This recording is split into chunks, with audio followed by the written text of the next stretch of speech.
আমার দূরে কোথাও যেতে ইচ্ছে করে।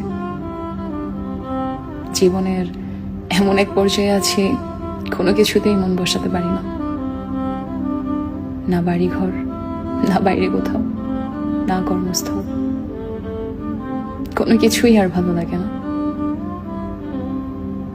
সবসময় মনটা কেমন যেন উদাসীন হয়ে থাকে। আনন্দে হাসতে ভালো লাগে না, দুঃখে কাঁদতে ভালো লাগে না।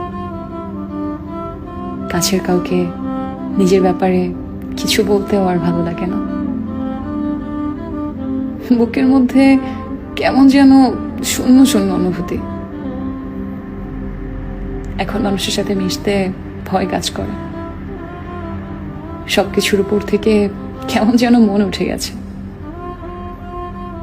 মনে হয় দূরে কোথাও নিরিবিলি জায়গায় গিয়ে চুপচাপ বসে থাকি। আমার আর কিছুই ভালো লাগে না, আর কিছুই ভালো লাগাতে পারি না।